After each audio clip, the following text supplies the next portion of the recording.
Good evening বন্ধুরা, এখন ঘড়িতে বাজে 5:30। যা পরিমাণে গরম লাগছে দুপুরে, তো মোটামুটি যতক্ষণ এসি চলবে ততক্ষণ তুমি শুতে পারবে। যেই এসি অফ করবে দেন অ্যান্ড দেয়ার ঘর পুরো হিট হয়ে যাবে, সঙ্গে সঙ্গে তোমাকে উঠিয়ে দেওয়া হবে। অনেকক্ষণ উঠে গেছি বন্ধুরা, এক্সট্রা অনেক কাজকর্ম এগিয়ে গেছে, সেগুলো অফ ক্যামেরাই করে নিয়েছি। আর আজকে ব্লগটা কিন্তু আমি মর্নিং থেকে স্টার্ট করলাম না, আজকে আমি ব্লগটা ইভিনিং থেকে স্টার্ট করলাম। প্রত্যেক দিন এই একঘেয়ে মর্নিং থেকে স্টার্ট করলে না জিনিসটা ভালো লাগে না, একঘেয়েমি চলে আসে। তো যাদের ইভিনিং রুটিন আমি তোমার সাথে শেয়ার করব। আর ব্লগটা খুব সুন্দরভাবে আমি সাজানোর চেষ্টা করেছিলাম, ভিডিওর কোনো অংশ স্কিপ না করে যদি পুরো ভিডিওটা দেখো, আশা করি তোমাদের ভিডিওটা খুব ভালো লাগবে আর তোমাদের উপকারে আসবে। তো চলো বন্ধুরা, বেশি বক বক না করে আজকে ভিডিওটা শুরু করি। তো লেটস গো। তো বন্ধুরা, সর্বপ্রথম যেটা আমি বলবো, সংসারের কাজকর্ম সুষ্ঠুভাবে করতে গেলে সর্বপ্রথম আমাদের মানসিকভাবে স্ট্রেস ফ্রি থাকতেই হবে। না হলে তুমি সংসারের এই পাহাড় সমান কাজ করতে একদমই পারবে না, আর কাজের প্রতি কিন্তু তোমার বিরক্তি চলে আসবে। চলো বন্ধুরা, ইভিনিংয়ে কাজকর্মগুলো আমি যেভাবে স্ট্রেস ফ্রি করে থাকি সেইগুলো তোমাদের সাথে শেয়ার করি। শুরু করা যাক কাজকর্ম। প্রথমে ইভিনিংয়ে যে কাজটা থাকে সেটা হলো রান্নাঘরটা সুন্দরভাবে গুছিয়ে নেওয়া। আমি সবসময় রান্নাঘর টিপটপ রাখার চেষ্টা করি। তারপর সকালের জন্য যে ড্রাই ফ্রুটগুলো আমি ভেজাই সেইগুলো আমি ইভিনিংয়েই কিন্তু করে থাকি। আর একটা জিনিস বন্ধুরা তোমাদের সাথে শেয়ার করি, রান্নাঘর টিপটপ অল টাইম রাখতে চাও তাহলে কাজ করার সাথে সাথেই কিন্তু জায়গার জিনিস জায়গায় তুলে রাখবে। আর দেখো, তোমাদের সাথে কথা বলতে বলতে আমার ইভিনিংয়ের চা করাটাও কিন্তু বন্ধুরা কমপ্লিট হয়ে গেল। বন্ধুরা, আমি কিন্তু একদম গরম গরম চা খেতে পারি না, তো চাটা ঠান্ডা হতে হতে ততক্ষণ মেয়ের সাথে একটু গল্প করে নিলাম। আর এইটুকু কাজকর্ম করতে করতেই কিন্তু মোটামুটি যা পরিমাণে ঘেমে গেলাম, কারণ রান্নাঘরে তো আর ফ্যানও নেই, কিছুই নেই, পুরো ঘেমে স্নান। আর সেটাই মেয়ের সাথে বলছিলাম, কিছু কিছু সময় না দেখবে সন্তানদের সাথে কথা বললেও কিন্তু অনেকটা স্ট্রেস ফ্রি হওয়া যায়। কী বলো তো বন্ধুরা, আজকালকার বাচ্চারা না অনেক বেশি অ্যাডভান্স হয়। সত্যি কথা বলতে গেলে ওরা আমাদের থেকে অনেক বেশি দুনিয়াদারিটা বোঝে। বাইরের যাবতীয় খবরাখবর ওদের কাছে কিন্তু সব পাই টু পাই থাকে। বিশ্বাস করো, আমি সোশ্যাল মিডিয়াতে এতটা পরিমাণে অ্যাক্টিভ নই। বাইরে কি হচ্ছে না হচ্ছে প্রত্যেক দিনের আপডেট কিন্তু আমি আমার মেয়ের থেকে পেয়ে থাকি। আমি মনে করি এটা আমার মধ্যে নলেজ গ্যাদার করা। আর বন্ধুরা, এখানে লজ্জার কিছু নেই। তুমি যদি লজ্জা পাও না, তাহলে তুমি জীবনে কিচ্ছু কিন্তু শিখতে পারবে না। আর সব সময় শিখতে গেলে কিন্তু মাথা নত করে শিখতে হয় বন্ধুরা। তারপর আমি এত সত্যি কথা বলছি, আমি এত মানে এই তুই বলিস একদম 721 পেয়েছি।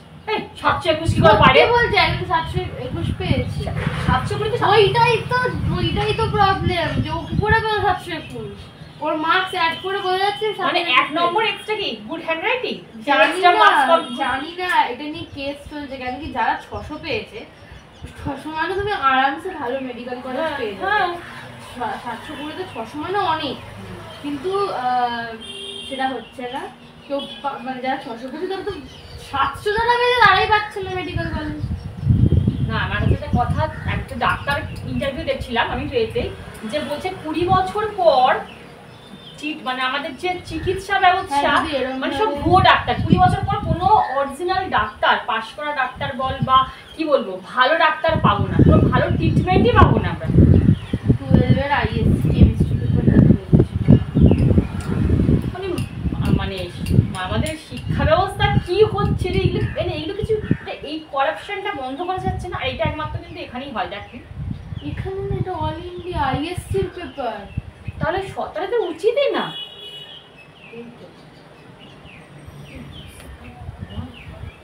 মানে যারা ধর সত্যিকারের ভালো স্টুডেন্ট, যারা খেটে পরীক্ষা দিয়েছে, তাদের এরকম অবস্থা। আর যারা সারা বছর পড়লো না, মানে এই জন্য তো এত ভুয়ো ডাক্তার, আমাদের ট্রিটমেন্টই হয় না, ট্রিটমেন্টই হয় না।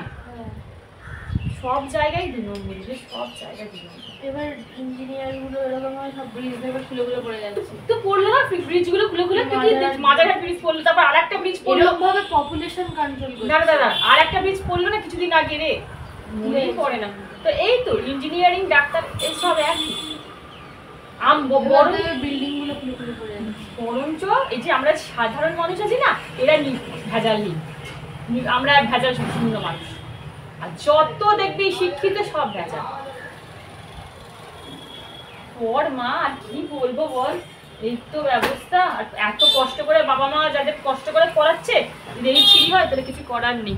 তুই তাহলে তোমরা যদি আমাকে জিজ্ঞাসা করো দিদি তোমার সারাদিনের কাজকর্মের মধ্যে কোন কাজটা তোমাকে স্ট্রেস ফ্রি রাখে বা তোমাকে মেন্টালি বুস্ট আপ করে, তাহলে বলবো যে তোমরা যে কাজটা আমার এখন দেখছো এই কাজটা, মানে আমার গার্ডেনিং করাটা আমার প্যাশন বলতে পারো, আমার হবি বলতে পারো। এটা করলে আমি সারা দিনের যে থাকান মেহসুস করি, মানে আমার সারা দিনের যে ক্লান্তি সেটা কিন্তু আমার এক নিমিষে দূর হয়ে যায়।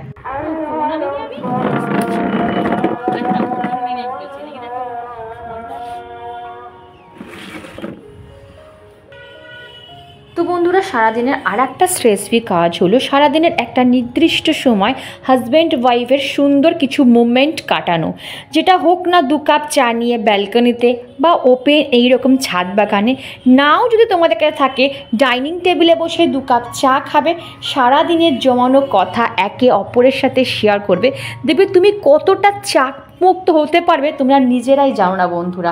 আমি কিন্তু ব্লগটা আজকে অনেকটা খেটে খুঁটে কষ্ট করে তোমাদের জন্য বানিয়েছি, যাতে তোমরা সারা দিন কাজ করার পর নিজেকে একটু স্ট্রেস ফ্রি বলে মনে করো। হ্যাঁ, অবশ্যই কথাগুলো যেন পিএনপিসি বা পরনিন্দা পরচর্চা না হয়, নিজেদের কথা বলবে, নিজেদের ভালো রাখা ভালো থাকার কথাগুলো আলোচনা করবে, পরের কোনো কথা বন্ধুরা কিন্তু তোমাদের হাজব্যান্ড ওয়াইফের মধ্যে আনবে না। তো যাই হোক বন্ধুরা, আমার এখানে দেখো চলে এসেছি নিচে, যেহেতু সন্ধে হয়ে গেছে আর সন্ধে দিতে চলে এলাম বন্ধুরা। ওপরের সন্ধেটা আমি দিয়ে দিই আর শাশুড়ি মা নিচের সন্ধেটা দিয়ে দেয়। আর দেখো এখানে সন্ধে দেওয়ার সময় কিন্তু আমি মাছগুলোকে একেবারে খেতে দিয়ে দিই। আর আমার বাইরেও জানো যে বুদ্ধাজি রয়েছে, বুদ্ধাজিকেও কিন্তু আমি সন্ধ্যাবাতি দিতে একদম ভুলি না। তো আমার এখানে মোটামুটি সন্ধ্যা দেওয়া কমপ্লিট হয়ে গেছে। আর দেখো যেহেতু এখনও ঈদ মোটামুটি চলছে, এখানে দেখো এখনও কিন্তু বাড়ি ঘরগুলোতে লাইটিং রয়েছে, বেশ দেখতে ভালো লাগে। আমাদের যেমন দিওয়ালিতে আমরা লাইটিং দিয়ে বাড়িঘর সাজাই, ওনারাও ঠিক মানে এই ঈদে কিন্তু খুব সুন্দর লাইটিং দেয়। তো যাই হোক বন্ধুরা, আবার আমি চলে এলাম রান্নাঘরে। এইটা যেটা দেখছো, সরি এটা রান্না নয়, মেয়ের জন্য টিফিন বানাচ্ছি। মেয়ে একদম হালকা পাতলার টিফিন খায়, ও হয়তো 2টো কুকিজ খেলো আর কমপ্ল্যান দিয়ে দুধ, সেটাই ওকে এখন দিতে যাচ্ছি বন্ধুরা।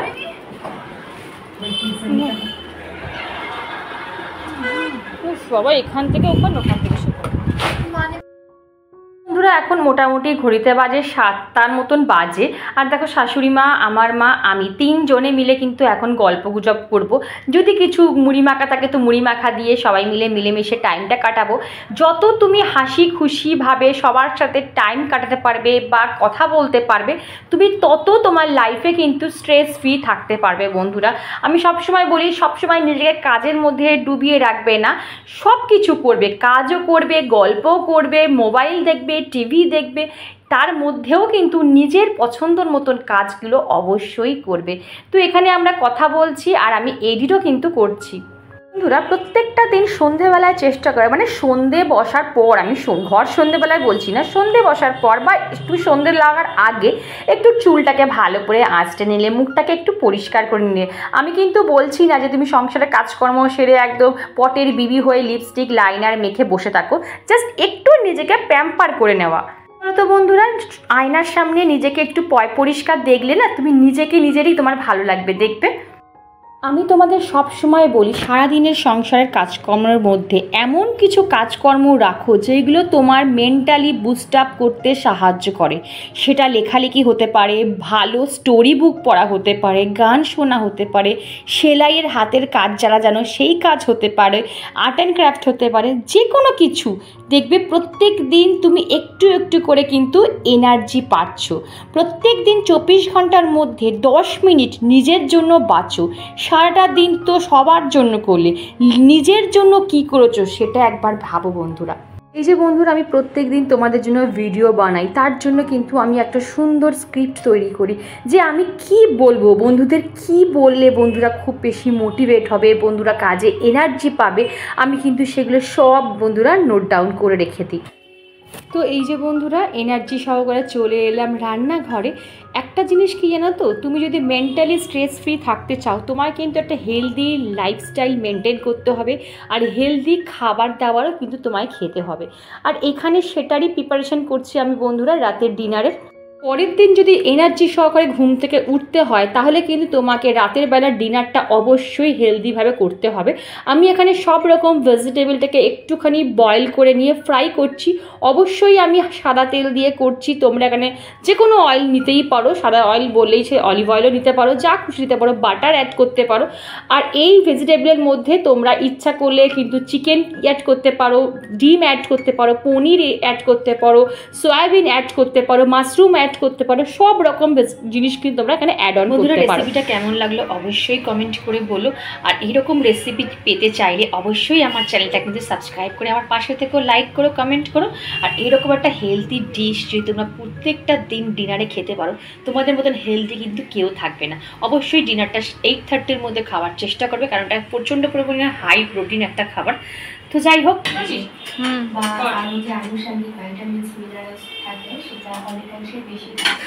এই ছোট্ট একটা ডিম ভেজে দেখ মাম্পা, যদি আপনাদের আশেপাশে থাকে বাজে দেখতে খেয়ে দেখবি তাহলে বুঝবি। চল আমি বন্ধুরা, আমাদের কিন্তু সবার ডিনার করা কমপ্লিট হয়ে গেছে, সেটা কিন্তু অফ ক্যামেরা, সেটা আর শেয়ার করলাম না। আর লাস্টে মৌরি খেতে গিয়ে দেখলাম মৌরি না এক ফোঁটা নেই। অ্যাকচুয়ালি কী জানো তো, আমি এইটা কাজটা কিন্তু কাল সকালেও করতে পারতাম, কিন্তু আমি কাজ কখনো জমিয়ে রাখবো বা কালকে করব, আমি কালে বিশ্বাসী নই। আমি যা করব আমি এক্ষুনি করব। এই কাজটা যখন আমাকে করতেই হবে আমি দেন অ্যান্ড দেয়ার সেই কাজটা করে রাখি, এতে না আমি চাপ মুক্তভাবে একটা সাউন্ড স্লিপ ঘুমাতে পারি। আর দেখো, তারপরে চলে এলাম রান্নাঘরটা, মানে এঁঠো রান্নাঘরটা ক্লিন করতে। আমি প্রত্যেকটা দিন সাউন্ড স্লিপ ঘুমানোর জন্য বা পিসফুল ঘুমানোর জন্য অবশ্যই কিন্তু আমি রান্নাঘরটা টিপটপ ক্লিন করে রাখার চেষ্টা করি, যাতে সকালবেলা উঠে আমার স্ট্রেস ফ্রিভাবে আমার দিনটাকে আমি শুরু করতে পারি। মানে ঘুম থেকে উঠে যদি নোংরা এঁঠোকাটা একদম বাজেভাবে যদি জায়গা থেকে স্টার্ট করা হয়, তোমার কিন্তু দিনটাই সেদিনকার পুরো স্পয়েল যাবে বন্ধুরা। কথা বলতে বলতে কিন্তু আমার রান্নাঘরটাও ডিপ ক্লিন করা হয়ে গেছে বন্ধুরা। একটা জিনিস খেয়াল রাখে বন্ধুরা, তুমি যতই রান্নাঘর ডিপ ক্লিন করো না কেন, রান্নাঘর থেকে কিন্তু একটা মাছ মাংস স্মেল বেরোবে। হট করে যখন তুমি বাইরে থেকে কেউ রান্নাঘরে ঢোকে না, দেখবে এটা বাজে একটা স্মেল বেরোয়। ওই জন্য আমি রান্নাঘরে কি করি, রান্না করার পর আমি রাতের বেলা শোয়ার আগে অবশ্যই কিন্তু একটা রুম ফ্রেশনার স্প্রে করে যাই। আর এই রুম ফ্রেশনারটা কিন্তু আমি হোমমেড নিজেই বানাই। তোমরা জানো আমি কি দিয়ে বানাই, তাই আজকে আর শেয়ার করলাম না। এটা কিন্তু আমার ভিডিওতে আপলোড আছে, যদি তোমরা দেখতে চাও অবশ্যই তোমরা দেখে নিতে পারো। তো লাস্ট অফ অল আমার যে কাজটা পড়ে রইল সেটা হচ্ছে এই ডিমের ট্রেটা পরিষ্কার করা। আমি পারলে কালকেও করতে পারি, কিন্তু আজকে করে রাখলে কি হবে, তাহলে কালকে চটপট কিন্তু আমি ডিমগুলোকে সাজিয়ে স্টোর করে রাখতে পারবো। সাথে সাথে আমি এই আমার গাছগুলোর জলগুলো একটু চেঞ্জ করে নিলাম, যাতে আমার কালকে একটু চাপমুক্ত যায়। আর দেখো, তারপর লাস্টে যেটা গুড হ্যাবিট, এটা হেলদি হ্যাবিট, সেটা হচ্ছে অবশ্যই কিন্তু ঘুম থেকে ওঠার পর আর ঘুমোতে যাওয়ার আগে অবশ্যই কিন্তু ব্রাশ করে দেবে। নেক্সট যে টিপসটা শেয়ার করবো সেটা হচ্ছে সারা দিনে যে ড্রেসটা তুমি পরে থাকবে অবশ্যই ড্রেসটা চেঞ্জ করে তারপরে কিন্তু ঘুমাতে যাবে। না হলে দেখবে সেই যে ড্রেসটা তুমি সারাদিন পরে আছো সেটার মধ্যে একটা বাজে ঘামের গন্ধ, মাছ মাংস এঁঠোকাটার গন্ধ, ঘুম কিন্তু প্রপার আসবে না। সাউন্ড স্লিপ ঘুমাতে গেলে কিন্তু তোমাকে পরিষ্কারভাবে তোমার বেডটাও ক্লিন থাকা দরকার, আর তোমাকে নিজেকেও কিন্তু ক্লিন রাখা দরকার। অবশ্যই কিন্তু মাথায় রাখবে, নিজেকে প্যাম্পার না করে বিছানায় শুতে যাবে না। রাত 1টা বাজুক আর 1:30টা বাজুক, আমি কিন্তু নিজের স্কিন হেয়ারের যত্ন করে তবেই কিন্তু আমি বেডে যাই। দেখো, এটাও কিন্তু আমাকে অনেকটা স্ট্রেস ফ্রি রাখে, কারণ সকালে ঘুম থেকে উঠে যখন আমি আমার নিজের মুখটা দেখবো, যখন দেখো মুখ আর হেয়ার আমার চকচক করছে, সেই জিনিসটা দেখেই কিন্তু আমার দিনটা আরও বেশি ভালো যাবে বন্ধুরা। তো তোমরা জানো, আমি আর শেয়ার করলাম না। যদি তোমরা আমার নাইট স্কিন কেয়ার রুটিন জানতে চাও অবশ্যই কমেন্ট করো, আমি আবার কিন্তু তোমাদের সাথে আমি শেয়ার করব। যাদের বলো ঘুম হয় না বা টেনশন হয়, রাতের বেলা টেনশনের জন্য ঘুমাতে পারো না, অবশ্যই 5 মিনিট তোমরা প্রাণায়াম করে তারপর ঘুমাবে। সেখানে কাউকেই অ্যালাউ করবে না ঘরের মধ্যে, সবাইকে দরকার হলে বার করে দেবে। যদি তোমার ঘরে এসি থাকে তো এসি অন করবে, যদি তোমার ঘরে ফ্যান থাকে ফ্যান অন করে দেবে।